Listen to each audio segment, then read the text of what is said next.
할렐루야. 오늘은 광야의 14번째 진 림마 3번째 시간입니다. 오늘 하루도 아버지 은혜 가운데 아버지의 인도하심, 돌보심을 통해서 날마다 우리의 세포 하나까지 그 돌보심을 느끼며 살아가는 하루가 되기를 소망합니다. 오늘의 생명 양식은 민수기 14장 34절입니다.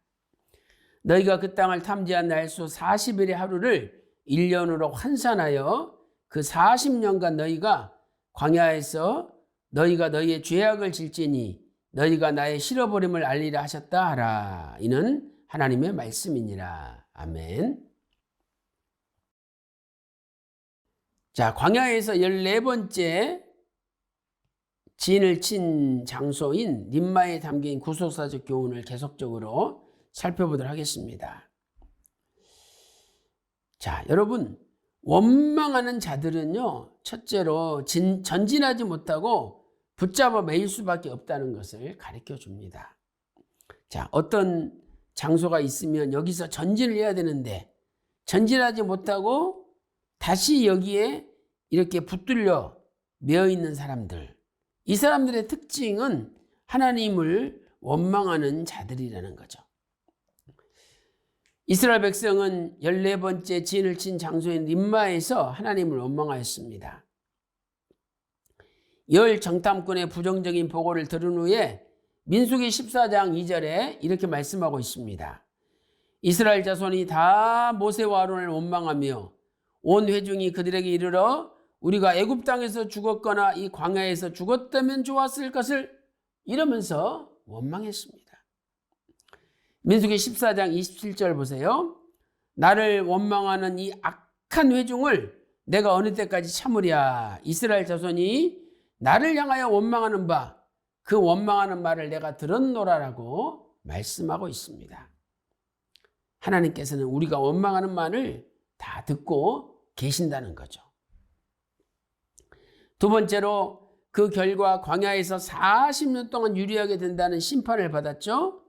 민수기 14장 33절 말씀 보세요.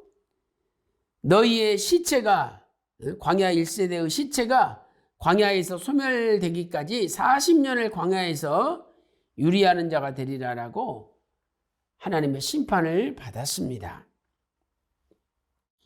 결국 14번째 진을 친 장소인 림마를 출발하여 그 옆에 있는 장소 32번째 진을 친 장소인 가데스에 도착하는 데까지 38년이 걸린 거죠.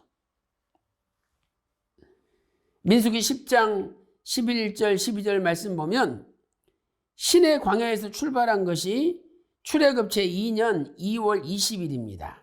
신의 광야에서 출발했죠. 12절에. 그래서 여기 신의 광야에서 출발한 것이 출애굽 한 지 2년째 2월 20일 날 출발을 한 거죠. 그리고 나서 여기 가데스에 도착한 것은 출애굽 40년 1월에 가데스에 도착합니다. 그러니 결국은 38년 동안 여기를 뺑뺑 돌았다는 것을 우리가 알 수 있는 거죠. 자, 신명기 1장 2절 말씀 보면 호렙산 시내산에서 세일산을 지나 가데스 바네아까지 10하루길이죠. 그러니까 2년 2월 20일 날 신의 광야를 출발해서 여기서 10하루길 11일을 지나면 이제 3월 달이 될 거 아닙니까? 이때 가데스에 도착하게 되는 거죠. 그런데 하세롯이라는 곳에서 미리암이 문둥병에 들려서 7일을 기다렸죠. 그래서 3월 초가 아니라 7일이 지나서 가데스에 도착하게 됐겠죠.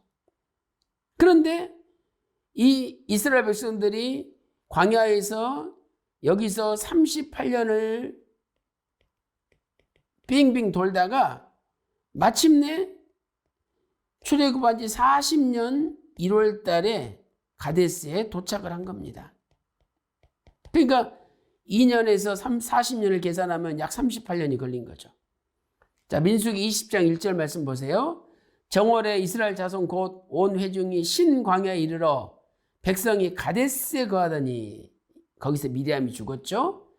이 가데스, 이 정월은 바로 40년, 출애굽한 지 40년째 정월이 되겠습니다. 결국 림마, 붙들어 매다 라는 림마의 뜻처럼 이스라엘 백성은 림마에서 38년 동안 붙들어 매인 신세가 되고 말았습니다. 림마부터 가데스까지, 림마가 14번째 진친 장소고 가데스는 32번째 진친 장소죠. 그래서 이들을 포함해서 총 19군데 진을 쳤는데 이 과정이 약 38년이 걸렸다는 것을 성경은 말씀하고 있습니다. 자, 이제 큰 두 번째 구속사적 교훈을 보겠습니다. 하나님께서는 38년 동안의 훈련을 통해 이스라엘 백성을 거룩한 백성으로 만들어 가셨죠. 자, 가데스는 히브리어로 카데쉬라는 단어죠. 이건 거룩이란 뜻이에요. 그러니까 결국 이 가데스, 32번째 진친 장소인 가데스에 이를 때까지 하나님이 38년 동안 훈련시켰다는 거예요. 그래서 하나님은 이스라엘 백성들을 그 38년의 훈련을 통해서 거룩한 백성으로 훈련시키신 거죠. 히브리서 12장 14절에 모든 사람으로 더불어 화평함과 거룩함을 좇으라. 이것이 없이는 아무도 주를 보지 못하리라라고 말씀하고 있습니다. 또 출애굽기 19장 5절 6절에 시내산 언약을 체결할 때 결국 이스라엘 백성들을 거룩한 백성이 되게 하시려고 시내산 언약을 체결하신 거죠. 레위기 11장 44절에도 내가 거룩하니 너희도 몸을 구별하여 거룩하게 하라라고 말씀하고 있습니다. 또한 레위기 11장 45절에는 나는 너희의 하나님이 되려고 너희를 애굽 땅에서 인도하여 낸 여호와라. 그러니까 하나님이 출애굽시킨 목적이 무엇입니까? 내가 거룩하니 너희도 거룩하라. 하나님은 이스라엘 백성들을 가나안 땅에 들어갈 수 있는 거룩한 백성으로 만드시기를 원하셨던 것입니다. 이제 거룩한 백성이 되도록 훈련을 받았던 장소는 광야인데 이 광야는 구속사적으로 볼 때 오늘날 교회와 같은 곳입니다. 사도행전 7장 38절에도 광야를 교회라고 표현하고 있습니다. 또 세상 종말의 계시록 12장 6절 보니까 그 여자가 광야로 도망가며 거기서 1260일 동안 여자를 양육하기 위하여 하나님의 예비하신 곳이 있더라라고 말씀하고 있습니다. 그러므로 하나님은 광야, 오늘날 교회에서 하나님이 원하시는 분량으로 이스라엘 백성들을, 하나님의 백성들을 양육시키고 거룩해 만드시는 거죠. 이러한 의미에서 위선 박아브람 목사님은 잊어버렸던 만남 360페이지에서 바로 그 광야는 자기 백성을 양육하기 위하여 예비된 마치 오늘날의 교회와 같은 장소입니다. 그래서 스데반은 이스라엘 백성들의 40년 광야 생활을 가리켜 광야 교회라고 사도행전 7장 38절에서 표현하였습니다. 이렇게 말씀하고 있습니다.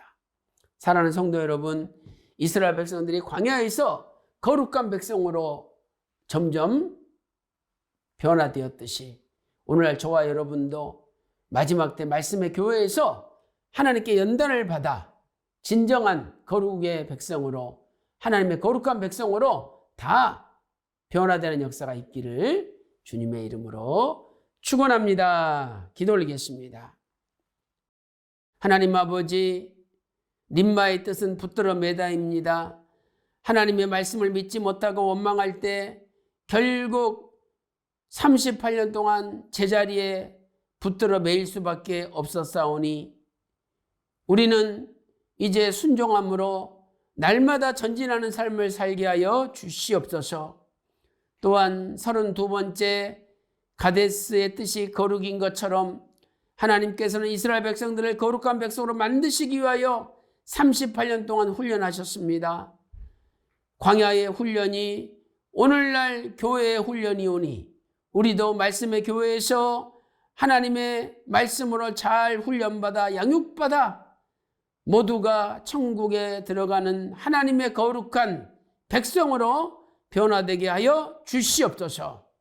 오늘 하루도 우리의 마음과 생각과 언행 심사가 변화되는 하루가 되기를 소망하며 존귀하신 예수님의 이름으로 간절히 기도 올리옵나이다. 아멘.